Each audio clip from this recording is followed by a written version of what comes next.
ससुराल वाले क्या इतने बुरे होते हैं कि हर कोई यही कहता है कि ससुराल वालों के ऊपर बात की जाए, उनके बारे में तस्करा किया जाए, कुछ ऐसा उनके बारे में समझाया जाए कि उनको समझ आ जाए कि वो अपनी बहुओं के साथ प्यार मोहब्बत से रहें, उनको अच्छा समझें। अस्सलाम वालेकुम फ्रेंड्स, कैसे हैं आप सब? उम्मीद है जी सब खैरियत से होंगे, ठीक ठाक होंगे। मैं भी बिल्कुल ठीक अल्हम्दुलिल्लाह। आप सबकी दुआओं से आज का बहुत ही खूबसूरत सा टॉपिक लेकर चलते हैं, साथ साथ मज़े का व्लॉग भी आप लोग इंजॉय कीजिएगा। तो बात हो रही थी ससुराल वालों के बारे में, तो ससुराल वालों के बारे में जल्दी से बात स्टार्ट करती हूँ। मुझे मेरी एक बहुत ही पुरानी सब्सक्राइबर हैं, बहुत अच्छी हैं और अक्सर मैं उनको याद भी करती हूँ, माशाल्लाह से बहुत नाइस हैं। उन्होंने कहा कि आप ही प्लीज़ नेक्स्ट वीडियो में, नेक्स्ट व्लॉग में ये वाला टॉपिक रखिएगा कि अगर हस्बैंड अपनी बीवी को बहुत ज़्यादा मोहब्बत करता है, रिस्पेक्ट देता है, बेटियाँ होने के बावजूद का मतलब ये है कि माशाल्लाह से 3 बेटियाँ हों या 4 बेटियाँ होने के बावजूद शोहर अपनी बीवी से उतनी ही मोहब्बत करता है जितनी के बेटे पैदा होने पर अक्सर लोग करते हैं। अपनी बीवियों के साथ बहुत ज़्यादा प्यार जताते हैं कि इसने मुझे बेटा दिया है तो मैं क्यों ना इसके ऊपर कुर्बान जाऊं, ये मेरी लाडली बीवी है, ये मेरी ये है, फलां है। उसके बावजूद बेटियां हों तो फिर भी वो उतनी ही मोहब्बत करे, बल्कि उससे ज़्यादा अपनी बीवी को मोहब्बत करे भी, दिखाए भी और साथ में उसकी हर कदम में उसका साथ दे। तो उससे क्या होता है कि अक्सर ये सोचा जाता है, समझा जाता है कि ससुराल वाले उसके अपने ही माँ बाप, शोहर के माँ बाप जो होते हैं ना, उससे हसद करना शुरू कर देते हैं। फैमिली में, ख़ानदान में बहुत सारे ऐसे लोग होते हैं कि देखो इसके घर में बेटी पैदा हुई है, बेटियां पैदा हुई हैं, तो फिर भी ये अपनी बीवी के साथ इतनी मोहब्बत करता है, इसका दम बढ़ता है, इसकी हर ज़रूरियात को पूरा करता है, इसकी हर चीज़ को पूरा करता है। तो ये सोचना शुरू कर देते हैं अक्सर लोग, रिश्तेदार और साथ में वालिदैन भी। तो ऐसा क्यों होता है? क्या वाकई ससुराल वालों की सारी गलतियां होती हैं, आस पास के लोगों की गलतियां होती हैं, कि मियाँ बीवी की भी कोई गलती होती है? ताली हमेशा एक हाथ से नहीं बजती, दोनों हाथों की ज़रूरत पड़ती है क्लैपिंग करने के लिए। तो मेरा कहने का मतलब ये है कि देखें, अगर ससुराल वालों के दिल में ये बात आ जाती है कि देखो ये अपनी बीवी के साथ कितनी मोहब्बत करता है, अपनी बेटियों के साथ कितनी मोहब्बत करता है, ये अपने बच्चों के साथ कितनी मोहब्बत करता है, तो ये अपनी माँ को पूछता नहीं है, अपने बाप को पूछता नहीं है, तो ऐसा क्यों है? जो बेटे अपनी शादियाँ होने के बाद अपने माँ बाप को भूल जाते हैं, अपनी बहनों के बारे में सोचना भूल जाते हैं कि हमारी बहनें भी हैं, हमारे भाई भी हैं, हमारे माँ बाप भी हैं, और सिर्फ अपनी फैमिली के बारे में सोचते हैं, अपनी बीवी के बारे में सोचते हैं, अपने बच्चों के बारे में सोचते हैं, तो देखें माँ बाप के दिल में ऑटोमेटिकली ये चीज़ आ जाती है कि ये अपनी बीवी के साथ कितनी मोहब्बत करता है, इसको हमारा ज़रा भी ख्याल नहीं होता। हसद जो है ना वो खुद ही पैदा हो जाता है उनके दिल में कि हाय ये तो इस तरह करता है, वैसे करता है, ऐसे करता है, ऐसा नहीं होना चाहिए, इसको हमारा भी ख्याल होना चाहिए। तो गलतियाँ शोहर के अंदर भी होती हैं। उसको चाहिए कि सबसे पहले जो कि उसका सबसे ज़्यादा जिस रिश्ते से उसको मोहब्बत होनी चाहिए वो माँ बाप का रिश्ता होना चाहिए। अगर वो कोई चीज़ लेकर आता है घर में, अपनी बीवी के लिए लेकर आता है ना, खाने के लिए कोई ना कोई चीज़ अपनी बेटियों के लिए लेकर आता है, तो सबसे पहले वो अपनी माँ के लिए लेकर आया करे, ताकि उसके दिल में, माँ के दिल में ये चीज़ ना आए कि देखो जी मेरा बेटा जो है वो मुझे पूछता नहीं है।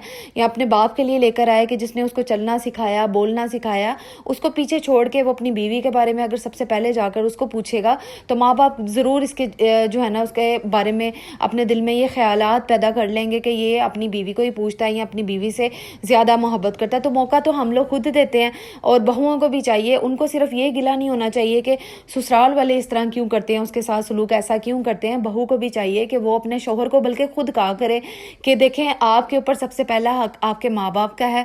पहले जो भी चीज़ आप घर में लाया करें सबसे पहले अपनी माँ को दिया करें, उनके हाथ में रखा करें। अगर आपने घर में आना ही है, अगर तो आप सेपरेट रहती हैं, जो प्यारी बहनें मेरी सेपरेट रहती हैं, तो उनको ये चाहिए कि वो अपने शोहर को ये समझाएं, बल्कि उनके शोहरों को खुद ये समझ होनी चाहिए कि घर में आने से पहले वो अपनी माँ से मिलकर आएँ, अपने बाप से मिलकर आएँ, उनके साथ थोड़ा टाइम स्पेंड करके आएँ, ताकि उनके दिल में जितने भी वसवसे और खदशात होते हैं, डर होता है माँ बाप के दिल में कि हमारा बेटा दूर चला गया हमसे, वो सिर्फ अपनी बीवी का, अपने बच्चों का होकर रह गया है, तो वो ख़त्म हो जाएगा। फिर दोनों तरफ के जो रिश्ते हैं ना आपस में, वो बड़े सलूक और मोहब्बत से रहेंगे, और ये चीज़ आएगी नहीं, ससुराल वालों के दिल में ये चीज़ आएगी नहीं कि हमारा बेटा देखो अपनी बीवी के साथ कितनी मोहब्बत करता है। हसद पैदा ही नहीं होगा। मोहब्बत चाहे ससुराल वालों की हासिल करनी हो या शोहर की हासिल करनी हो, तो हासिल करने के लिए खुद का मुखलिस और ईमानदार होना बहुत ज़रूरी होता है, तब जाके जो है ना ये सब कुछ मिलता है। खैर, आज की वीडियो में, आज के व्लॉग में आप लोगों ने देखा कि मैंने बहुत सारे काम शेयर किए हुए हैं।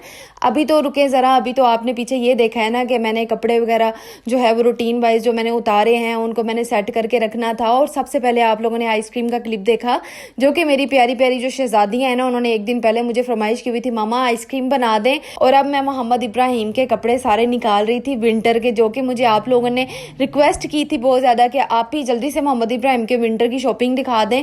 कब दिखाएंगी आप? तो आपका इंतज़ार हो गया ख़त्म।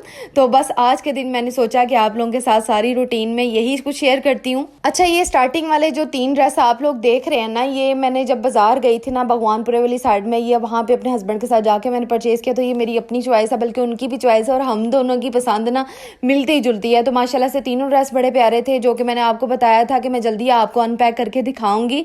तो ये तीनों जो है ना, आने जाने वाले जो सूट होते हैं ना, उनमें समझ लें कि जब मैंने कहीं जाना होगा ना तो इनमें से उसको पहनाऊंगी।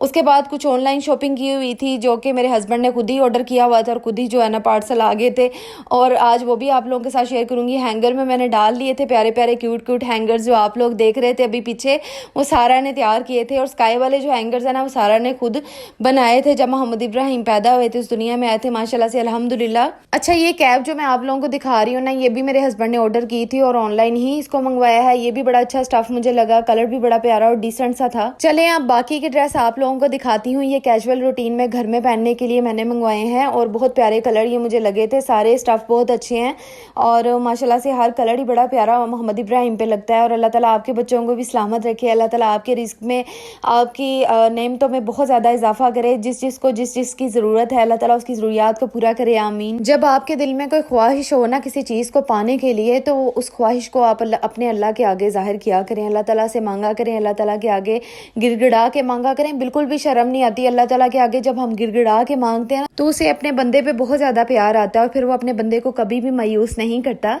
तो मायूसी अपने दिल में कभी भी ना लाया करें। जो भी चीज़ आपको मांगनी हो अपने अल्लाह से मांगा करें। मैंने हमेशा आप लोगों को यही कहा है कि अगर आपको जूते के तस्मे की भी ज़रूरत है ना, तो वो भी अपने अल्लाह से ही मांगा करें, किसी से ना मांगा करें, किसी से उम्मीद ना लगाया करें, क्योंकि उम्मीदें जब टूटती हैं ना, तो इंसान का बहुत ज़्यादा दिल टूट जाता है। तो उम्मीद सिर्फ अपने रब से रखा करें, सब कुछ आपका पूरा होगा इंशाल्लाह। लेकिन एक बात है, शर्त यह है कि आपने जायज़ अपनी ख्वाहिशात रखनी है अपने अल्लाह के आगे, नाजायज़ नहीं रखनी, क्योंकि अल्लाह ताला नाजायज़ चीज़ों को कभी भी पूरा नहीं करते, और अगर जो चीज़ पूरी नहीं होती ना, तो वो हमारे लिए बेहतर होती है। चलें जी, इसके बाद मैं आ गई थी अपनी रूटीन वाइज किचन में, और बस आज मेरे हस्बैंड ने कहा था कि मूली का पराठा जो है ना वो बना के देना है, तो मैंने तो खाना नहीं था। मैं आज आप लोगों के साथ अपनी थोड़ी सी सैलड का रेसिपी थोड़ी सी शेयर करूंगी कि मैंने क्या खाया था रात को। अच्छा, मैंने खानी सैलड दोपहर के टाइम थी, लेकिन मुझे टाइम ही नहीं मिला, और मेरा रात को कुछ भी खाने को ऐसा दिल नहीं कर रहा था। पराठा वगैरह हो गया, मैंने सब कुछ स्किप किया हुआ है। तो मैंने हस्बैंड के लिए जो मूली का जो है ना मिक्सर तैयार करना था, मैंने सोचा कि इनको सुबह के टाइम पराठा बना के दे दूंगी। अच्छा, कभी कभार मैं भी आप लोगों की तरह हिम्मत हार जाती हूँ, लेकिन फिर एकदम से दिल में ख्याल आता है कि नहीं, हिम्मत जो हार जाता है ना वो टूट जाता है। तो मुझे टूटना नहीं है, मुझे आगे बढ़ना है, मुझे अपने अंदर हिम्मत लेकर आनी है। अक्सर लोग जो होते हैं ना, वो दूसरों की हिम्मत को तोड़ने की पूरी कोशिश कर रहे होते हैं। वो कभी भी नहीं चाहते कि वो आगे बढ़ सकें, कामयाब हो सकें, क्योंकि कोई कामयाब होता हुआ देख ही नहीं पाता। तो हमें चाहिए कि हम अपने अंदर बर्दाश्त, हिम्मत लेकर आएँ, ताकि कोई हमें तोड़ ना सके, कोई हमारी कामयाबी से, कामयाब होने से हमें रोक ना सके। अपने अंदर हिम्मत पैदा करें, अपने अंदर हौसला पैदा करें, और अपने अंदर ताकत लेकर आएँ। कमज़ोर ना बने, क्योंकि ये ज़माना जो होता है ना, वो इंसान को कमज़ोर करने की पूरी कोशिश करता है, उसको तोड़ने की पूरी कोशिश करता है। तो हमें टूटना नहीं है, हम ख़वातीन को बहादुर बनना है, अपने बच्चों के लिए, अपनी फैमिली के लिए, अपने हस्बैंड के लिए। तो किसी की बात को दिल पर ना लगाया करें, किसी की बात को इतना सोचा ना करें कि सारा दिन आप उस टेंशन में डूबी रहें, और बस आप जो है ना वो फिर यही सोचें कि बस मेरे साथ ये हो गया, वो हो गया, मैं अब क्या करूँगी, मैं अब क्या करूँगी। ऐसा कुछ भी ना सोचा करें, अपने अंदर हिम्मत लाया करें। अगर आपके पास कोई टैलेंट है, जिस तरह अगर आप कोई काम कर रही हैं, कोई जॉब कर रही हैं, उसमें भी आपको लगता है कि मैं बस थक गई हूँ, हार गई हूँ, तो आपको हारना नहीं है, आपको अपने अंदर हिम्मत लेकर आनी है, ठीक है। आप अगर हाउस वाइफ हैं, घर का पूरा बर्डन आपके ऊपर है, सारी जिम्मेदारियां हैं, फिर भी आपकी कोई कदर नहीं करता, चाहे वो शोहर हो, चाहे वो ससुराल वाले हों, चाहे वो सास हो, कोई भी हो, तो आपने बर्दाश्त करना है, आपने अपने अंदर सब्र पैदा करना है, हिम्मत पैदा करनी है। फिर जो है ना एक दिन उनके दिल में आपके लिए कदर ज़रूर पैदा होगी। अच्छा ख़ैर मैं तो बनाती हूँ मूली के पराठे इस तरह से, आप लोग इस तरह से बनाते हो। अच्छा मुझे ना पहले पता ही नहीं था कि इसके किनारों को बंद करने के लिए, इसको जोड़ने के लिए क्या यूज़ किया जाता है, तो मुझे अब पता चला कि इसके किनारों के ऊपर पानी लगा के इसको बंद किया जाता है। पहले मैं इस तरह नहीं करती थी, तो जब मैं रोटी डाल देती थी ना तवे के ऊपर तो वो खुल जाती थी। अभी भी थोड़ा-सा आ जाता है फ़र्क, लेकिन बना लेती हूँ, शुक्र अल्हम्दुलिल्लाह कि ये काम भी कर लेती हूँ। जब अम्मी को बनाता हुआ देखती थी ना तो ये काम मुझे बड़े मुश्किल लगते थे, लेकिन आहिस्ता-आहिस्ता ज़िंदगी में सब कुछ सीख ही लेता है इंसान, क्योंकि हालात इंसान को सब कुछ सिखा देते हैं। तो माशाल्लाह से जब ज़िम्मेदारियाँ इंसान के ऊपर होना, चाहे वो शौहर हो, चाहे बीवी हो, तो वो अपनी ज़िम्मेदारियों को पूरी तरह से निभाना फिर सीख जाता है। अच्छा पता नहीं क्या बात है कि 2 दिन से मोहम्मद इब्राहिम भी ठीक नहीं है और मुझे बहुत ज़्यादा तंग कर रहा है, बुखार सा उसको हो रहा है, मौसम की तब्दीली की वजह से है। मुझे डाउट था पहले भी कि मोहम्मद इब्राहिम की तबीयत मुझे ठीक नहीं लग रही थी, फिर अम्मी आई अचानक से, उन्होंने बताया कि इसको तो बुखार हुआ है। अब मैं उसको जो पैनाडोल सिरप होता है ना वो दे रही हूँ, तो आप लोग प्लीज़ उसके लिए दुआ कीजिएगा, सब बच्चों के लिए दुआ कीजिएगा। छोटे-छोटे बच्चे होते हैं, कितने मासूम और प्यारे होते हैं ना, जब बीमार पड़ जाएँ तो वालिदैन भी उनके साथ बीमार हो जाते हैं, स्पेशली माँ जो रात को उठ के बच्चों को सँभालती है, देखती है, शौहर भी देखते होंगे, लेकिन ज़्यादातर माँ का किरदार होता है जी बच्चों को सँभालने में। तो आपने प्लीज़ दुआ करनी है मोहम्मद इब्राहिम के लिए भी और ऐसे तमाम बच्चों के लिए जो बीमार हैं, ठीक नहीं हैं। तो बस अल्लाह ताला इनको सेहतयाबी दे, अपने हिफ्ज़-ओ ईमान में रखे। अच्छा मुझे आजकल ना अम्मी से बड़ी डाँट पड़ रही है। अम्मी मुझे कह रही थी कि तुमने डाइटिंग क्यों स्टार्ट कर दी है? तो बस मैंने अब अपने अंदर ठान लिया है कि नहीं जी, मैंने अब पहले से ज़्यादा स्मार्ट होना है, क्योंकि मुझे खुद भी अच्छा नहीं लगता इंसान चलता-फिरता फिर थोड़ा-सा अजीब लगता है। तो क्यों ना अपने आप को थोड़ा-सा चेंज किया जाए। तो बस मैं फिर लगी हुई थी 3-4 दिनों से, बस मैंने स्टार्ट किया हुआ है। तो आज मैं सैलड बना रही थी और सैलड में मैंने 1-2 चीज़ें यूज़ की हैं, जैसे मैंने खीरा लिया है, साथ में मैंने प्याज़ लिया है, थोड़ा-सा टमाटर लिया है और मैं अनार भी डालूँगी इसके अंदर। और इसके साथ ना ये जो बीन्स आपको नज़र आ रहे हैं ना, इनको पता नहीं क्या कहते हैं, बस मैं इसको यूज़ कर रही हूँ।